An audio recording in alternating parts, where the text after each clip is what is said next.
तर संतोष देशमुख हत्या प्रकरणामध्ये आज अत्यंत महत्त्वाची सुनावणी पार पडणार आहे। बीडच्या केसमधील विशेष मकोका कोर्टामध्ये ही सुनावणी पार पडेल। सीआयडीच्या दोषारोप पत्रानंतर वाल्मिकसह आरोपींचे जबाब सुद्धा महत्त्वाचे ठरतील। संतोष देशमुख हत्या प्रकरणामध्ये मुख्य सूत्रधार वाल्मिक कराडच असल्याचं सीआयडीच्या दोषारोप पत्रात स्पष्ट करण्यात आलंय।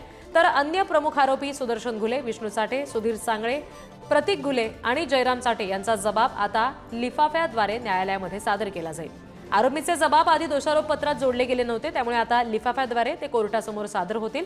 त्यामुळे आजची सुनावणी अनेक दृष्टीने महत्त्वाची असेल। आरोपी नेमके कोण आहेत या सगळ्या प्रकरणातले आणि आरोपपत्रात नेमकं काय म्हटलंय या सगळ्यावर आपण ग्राफिक्सच्या माध्यमातून नजर टाकूया। संतोष देशमुख हत्या प्रकरणातले आरोपी बघतोय आपण, क्रमवारीनुसार बघूयात। नंबर 1 आरोपी आहे वाल्मिक कराड, दुसऱ्या क्रमांकाचा विष्णू साठे आणि तिसऱ्या क्रमांकाचा आरोपी आहे सुदर्शन घुले। या प्रकरणात चौथ्या क्रमांकाचा आरोपी ठरलेला आहे प्रतीक घुले, त्याचबरोबर 5व्या क्रमांकाचा जयराम साठे आणि 6व्या क्रमांकाचा आरोपी आहे सुधीर सांगळे। हत्याकांड जे झालं त्या सगळ्याचा आपण घटनाक्रम बघतोय। जनावराप्रमाणे संतोष देशमुख यांना मारहाण करण्यात आली। मारहाणीनंतर आरोपींनी देशमुखांसोबत सेल्फी काढले।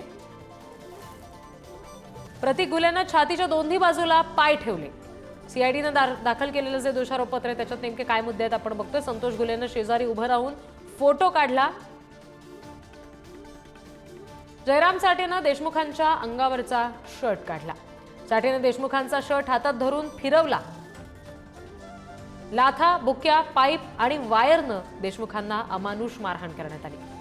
मारहाण करताना देशमुखांना अर्वाच्य भाषेत शिवीगाळ सुद्धा करण्यात आली, हे सुद्धा दोषारोप पत्रामध्ये नमूद केलंय। वायर सारख्या हत्याराचं बंडल पाठीवर मारलं गेलं आणि देशमुखांवर वार करण्यात आले। संतोष देशमुख यावेळी मोठ्यानं ओरडत होते। ते ओरडत होते आणि महेश केदार नावाचा आरोपी व्हिडिओ काढत होता। देशमुखांना खाली बसवलं गेलं आणि त्यांच्या पाठीवर पाईपनं मारहाण करण्यात आली।